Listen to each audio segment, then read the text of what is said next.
अब इसके MCQs again relatively mixed bag ही है, कुछ तो सीधा सीधा कॉन्सेप्चुअल है।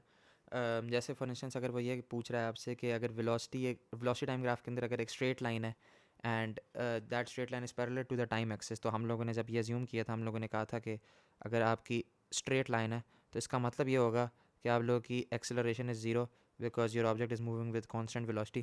तो सीधे सीधे कॉन्सेप्चुअल है, ठीक है।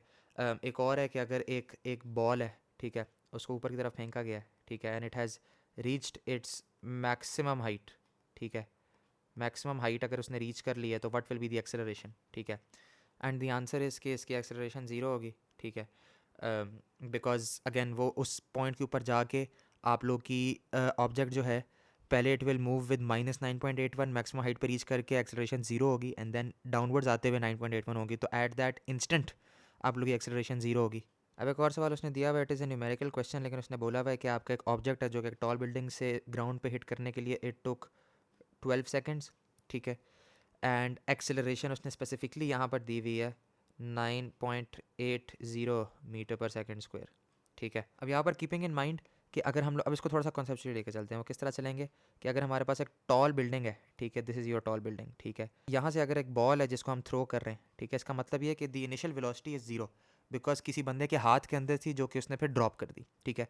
तो your V I will be equal to zero, ठीक है। तो यहाँ पर जितनी इन्फॉर्मेशन हमें दी हुई है इसके अंदर जो हमारी पॉसिबल इक्वेशन ऑफ मोशन लगती है, that is your second equation of motion, तो that will be S is equal to V I T plus half G T square, ठीक है। जब ये टर्म ज़ीरो हो जाएगी, ठीक है, तो यहाँ पर S is equal to half into 9.80 into 12 का square, S will come out is 706 meters, ठीक है। तो कुछ न्यूमेरिकल क्वेश्चंस हैं इस तरह के जो आ सकते हैं। अगर हम लोग यहाँ पे प्रोजेक्टाइल मोशन के एक सवाल देख लेते हैं, तो this is much more of a conceptual question, लेकिन फिर भी this is important to discuss मेरे हिसाब से। उसने बोला हुआ है कि हाईएस्ट पॉइंट है यहाँ पे Q, which statement is true about the projectile reaching the highest point, ठीक है। अच्छा, यहाँ पे हॉरिजॉन्टल कंपोनेंट की स्पेसिफिकली उसने बात की हुई है। तो फर्स्ट कह रहा है कि हॉरिजॉन्टल कंपोनेंट की एक्सेलरेशन जीरो है, दूसरा कह रहा है हॉरिजॉन्टल कंपोनेंट की वेलोसिटी जीरो है, तीसरा कह रहा है कि काइनेटिक एनर्जी ज़ीरो है, और फोर्थ कह रहा है कि मोमेंटम ज़ीरो है, ठीक है। तो विच स्टेटमेंट इज़ ट्रू, ठीक है।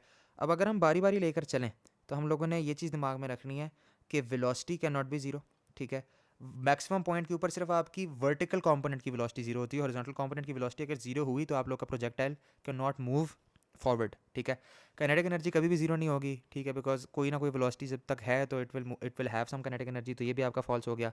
मोमेंटम का भी सेम हिसाब है, because it is mass into velocity, velocity कुछ ना कुछ तो एग्जिस्ट कर रही है हॉरिजॉन्टल कंपोनेंट की, अगर वर्टिकल की जीरो भी हो रही है तो तब भी आपकी मोमेंटम एग्जिस्ट करेगा। तो इसका correct answer will be A, acceleration is zero, because horizontal component की वेलोसिटी चेंज नहीं हो रही। अब हमने पहले बात की थी कि velocity in the horizontal component will always remain constant, ठीक है, दैट इज़ वाई उसकी एक्सेलरेशन जीरो होगी। सिंपल सा चैप्टर है, कॉन्सेप्ट इसके अंदर ज़्यादा हैं, थोड़े से फार्मूला ज़्यादा हैं, बस की प्रैक्टिसिंग। आई होप कि इसके अंदर आप लोग को मसला नहीं होना चाहिए। बस इक्वेशंस ऑफ मोशंस हैं, लॉज ऑफ मोशंस हैं, ठीक है, मोमेंटम हो गया, फ्रिक्शन हो गया, एंड आप लोग की प्रोजेक्टाइल मोशन हो गया। चीज़ें थोड़ी सी ज़्यादा हैं but they are very easy to understand, very easy to comprehend, a lot more detailed as compare to पहले दो chapters, but still relatively easy, and these are chapter 3 के एम सी क्यूज़ डन।